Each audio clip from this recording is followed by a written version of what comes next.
Hello, everyone. Another episode of English Reading is just about to begin.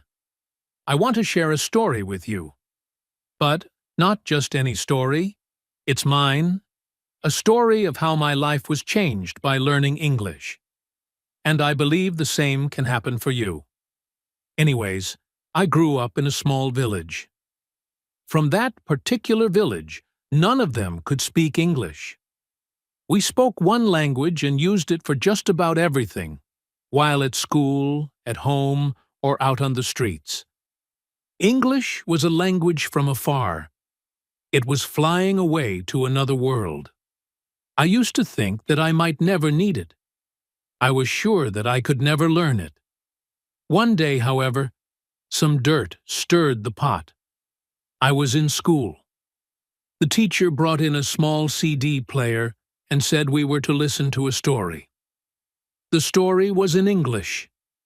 I did not understand what the words meant, but the sounds were beautiful. I liked the rhythms. I liked the flow.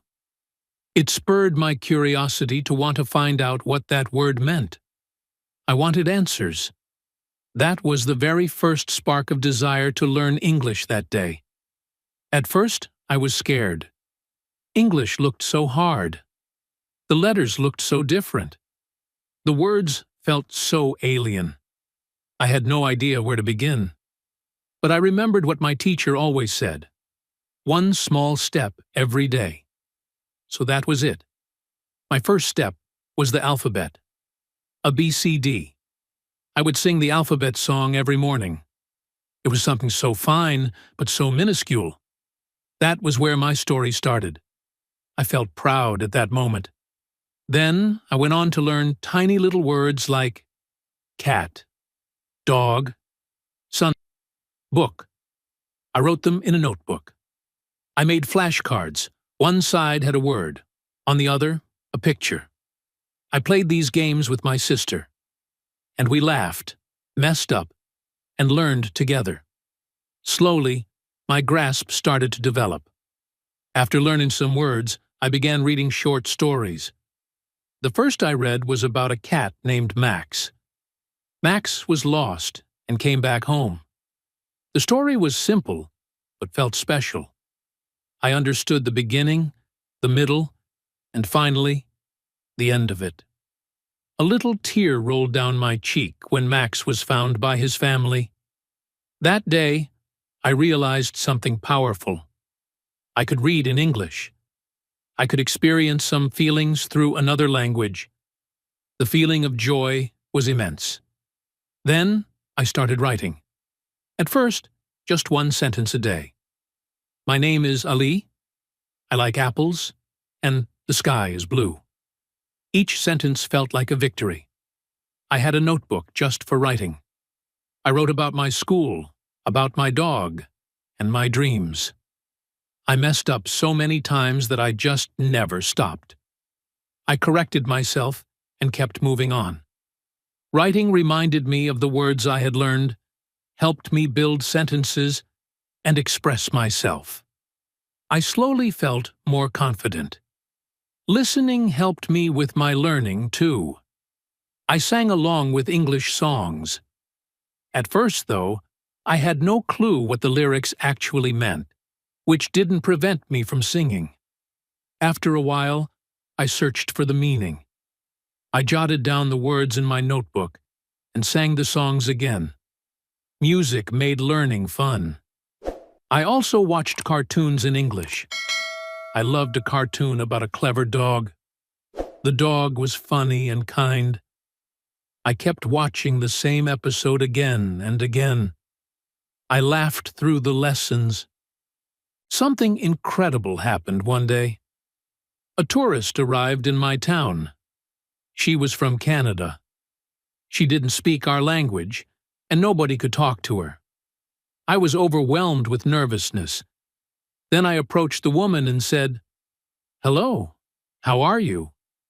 She smiled at me and said, "I'm fine, thank you." It was magic. I had just had a real conversation in English. It was not long, but it made me insanely happy. It showed me that English could be used to connect me with the world. From then on, everything changed. I found English podcasts and listened to them on my way to school. I downloaded a couple of English learning applications and played their games. I set mini goals. One week, I learned 10 new words.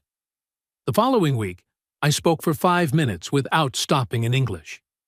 I wrote every day, I read every day, and I spoke to myself when I was alone. On my phone, I changed the language setting to English. Suddenly, I was lost. But I soon learned to go with the flow. I learned a lot by simply using my phone. Words I would never have learned otherwise. Settings, gallery, and calendar were words I hardly even knew in my native tongue, but I used them every day. While doing that, I kept a journal in English. I wrote about my feelings, my goals, and my day-to-day life. My writing started to improve with time. I started from short sentences, but before I knew it, I was writing whole paragraphs. Sometimes I got tired. Sometimes I just wanted to stop. It was so hard. "Keep going, just one step at a time," I said. I gave myself rest when I needed it. I looked for funny videos. I read easy books. I celebrated everything I accomplished. Every time I learned 5 new words, I would give myself a treat. I would have fun watching my favorite movie after finishing a whole book. Celebrating made me excited to continue learning. I learned alongside a friend.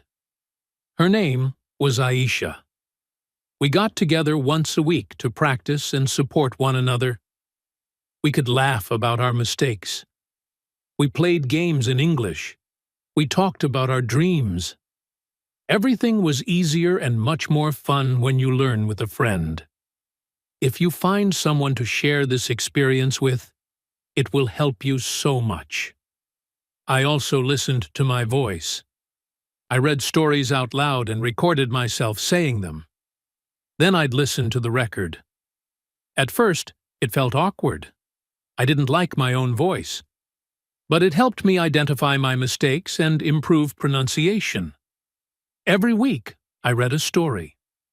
I listened to my progress. I felt proud. Pictures helped me in my learning. When I would learn about the word tree, there would be a drawing of a tree. When I learned sunny, I would draw the sun. I made learning colorful. I used colors, stickers, and charts. These would make rules fun and easy to remember. I made little posters with the new words on them and put them on the walls. So every time I looked up at one, it would remind me of something. Sometimes I had to go backward and start all over again. If it was beyond me, I would want to go back to basics. I looked at my old notes once again. I re-listened to very simple podcasts. It is quite all right to go back. It is not an instance of failure. It is a process of learning. Each time I went backward, I understood better than the last. I also tried to bring English into the real world. I would chat with tourists. I wrote emails in English. I watched English news, and I even wrote a little story about myself called My Journey in English. I sent this to my teacher. The teacher said it was wonderful. Then I felt like a writer. That was the day I knew that I had come a long way. I also stayed curious. Whenever I saw a new word, I got it. I asked. I wanted answers. Feeling curious made it fun to learn. I always wanted to discover new words, new songs, and new stories. I learned about English-speaking cultures. I learned about food, holidays, and traditions. That increased my love for the language. Now, I can freely express, read, write, and listen in English. I still do err sometimes, but I have no fear of making one. I know errors teach me to grow. Right now, I am very confident in talking to people from many countries. I am watching movies without English subtitles. I am reading books in English. I am helping others to learn. English opened many doors for me. It made me confident. It gave me new friends. It also gave me access to information and stories from all over the world. Most importantly, it gave my belief that I can do anything if I put my mind to it. To all my budding English learners, keep in mind, go slow if you must. It's okay to make mistakes. Our bodies get tired sometimes. The main thing is to get up again and keep on going. One little step each day can take you miles. Use what you learn. Speak it. Write it. Think it. Live it. Make English part of your life. Surround yourself with it. Change your phone settings. Watch videos. Listen to songs. Read books. Talk to yourself. Talk to others. Just keep using it. Believe in yourself. Be proud of your progress. Celebrate every success, even the small ones. Stay positive. Stay curious. Stay patient. And most of all, enjoy the journey. Learning English is not just about language. It's about growth. It's about connection. It's about discovery. Your journey is special. Your story is important. And every word you learn is a step forward. Thank you for listening to my story. I hope it inspires you. I hope it shows you that you can do it too. Keep learning, keep growing, and keep shining.